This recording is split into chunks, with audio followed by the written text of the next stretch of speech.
চৌঠা অক্টোবর তাদের দুজনের প্রথম দেখা হলো। তখন বিকেল ঘনিয়ে আসছে, বাতাসে শীতের আমেজ। 10ই অক্টোবর তাদের দীর্ঘক্ষণ কথা হলো টেলিফোনে। সেদিন ছেলেটি নতুন কেনা টবে গোলাপের চারা লাগালো। 30শে অক্টোবর রেস্টুরেন্টের নিরালা কেবিনে ছেলেটি বলল, তোমাকে আমি ভালোবাসি। মেয়েটি লজ্জায় মাথা নিচু করে টেবিলে আঁকি বুকি কাটল। 12ই ডিসেম্বর গোলাপ গাছে কুঁড়ি ধরল। মেয়েটি রেস্টুরেন্টে ছেলেটিকে জিজ্ঞাসা করল, কেন ভালোবাসো আমায়? আমি সুন্দরী তাই? তোমার চেয়েও সুন্দরী আছে কত। আমার বাবার প্রচুর অর্থ তাই? তোমার বাবার চেয়েও বড়লোক এখানে কম আছে। তাহলে ভালোবাসি ভালোবাসি, তার আবার কারণ হয় নাকি? মেয়েটি বাড়ি ফিরে বন্ধুদের সঙ্গে টেলিফোনে অনেক আলোচনা করল। সবাই এক বাক্যে বুঝিয়ে দিল, ভালো যখন বাসে তখন একটা কিছু কারণ আছে তো বটেই, সেটা না বুঝে বেশি এগোস না। 3রা জানুয়ারি মেয়েটি বলল, আমার কাছে কি চাও?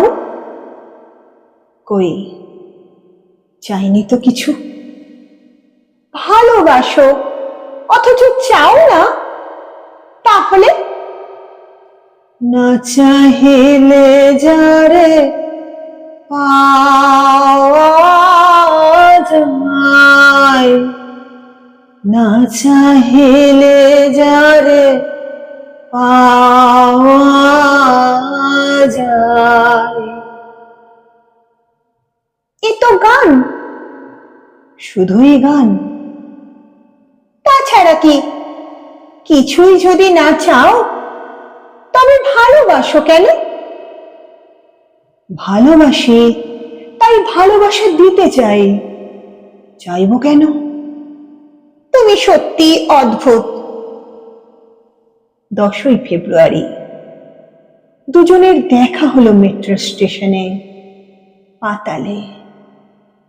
ছেলেটি বলল, আমি কাল সারা রাত বাঁশি বাজিয়েছি। সারা রাত সেই সুরের মায়াবী আলোয় তুমি নাচছিলে। অসামান্য, অনন্য সে নাচ। ধ্যাৎ, কাল সারা রাত আমি ঘুমিয়েছি। আমি কিন্তু তোমার নাচ দেখে গেছি সারা রাত। তোমার বাঁশি একদিন শুনতে হবে। 12ই মার্চ ছেলেটি বাঁশি বাজালো। মেয়েটি শুনল। সময় থমকে রইল অনেকক্ষণ। বাঁশি যখন থামল, মেয়েটির দুচোখ ভরা জলে। বলল, বাঁশি শুনতে শুনতে আমার ঘুম এলো আবেশে। আমি দেখলাম আমি নাচছি। মেঘেদের মাঝখানে, তারাদের পাশে আমি নাচছি। আকাশে ফুলের গন্ধ। ডাক্তার আমায় বাঁশি বাজাতে নিষেধ করেছেন। সে কি? কেন? বাঁশি আমায় টেনে নিয়ে যায় স্বপ্নের মধ্যে। ডাক্তার বলেছে, স্বপ্ন দেখে দেখে আমার মস্তিষ্কের শিরায় উপশিরায় জট পাকিয়ে যাচ্ছে। তাহলে ভাবছি। 16ই এপ্রিল মেয়েটি বলল, আমার বন্ধুরা বলেছে তুমি খুব ভালো, অসাধারণ, কিন্তু তুমি সৃষ্টি ছাড়া। তোমার স্বপ্ন সব অর্থহীন। আমি জানি। স্বপ্ন টপ্ন ছেড়ে দিতে পারো না তুমি? না। তাহলে তাহলে তুমি তো আমাকে হারাবে। তোমায় পাইনি তো কখনো। 5ই মে ছেলেটির মস্তিষ্কে অপারেশন হলো। একটু সুস্থ হতে মেয়েটি এসে বলল, ভালো আছো তো? এখন আর স্বপ্ন দেখছো না তো? দেখছি আরো সুন্দর সব স্বপ্ন। তাহলে তো দেখছি অপারেশনটা আদৌ সফল হয়নি। বাড়ি ফিরে বন্ধুদের ফোন করলো মেয়েটি। বন্ধুরা এক বাক্যে বলল, বাঁশি বাজানো, স্বপ্ন দেখা সব ব্যাকডেটেড, সৃষ্টি ছাড়া। তুই আর লোক পেলি না? তুই এত রূপসী, তোর এত উজ্জ্বল প্রসপেক্ট। ভালো যদি চাস তাহলে শিগগির বিয়ে করে ফেল তোর দাদার সেই বন্ধুকে। উনি তো শুনলাম কানাডাতে সেটেল করবেন। 7ই জুলাই মেয়েটি আবার জিজ্ঞাসা করল, তুমি সত্যিই কি চাও বলো তো? তুমি আরো সার্থক, আরো সুন্দর হয়ে ওঠো, ব্যাস, আর কিছু না। আর আর চাই স্বপ্ন দেখতে। ও, স্বপ্ন তাহলে তুমি ছাড়তে পারবে না? না।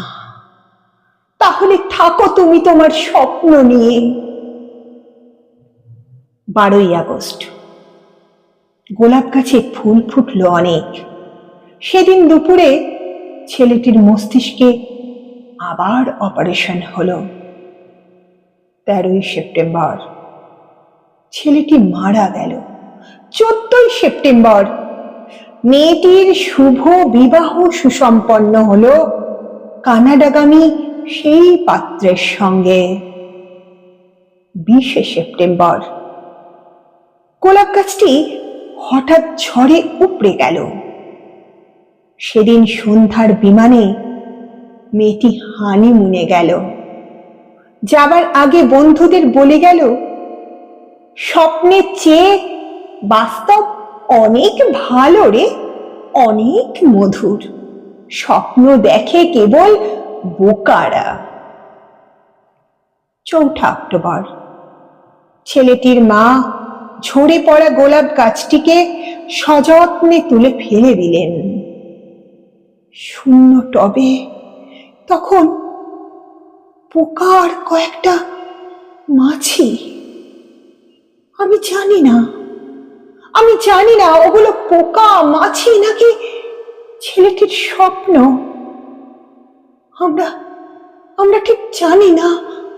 আমরা কেউ জানি না, কেউ জানি না, কেউ জানি না।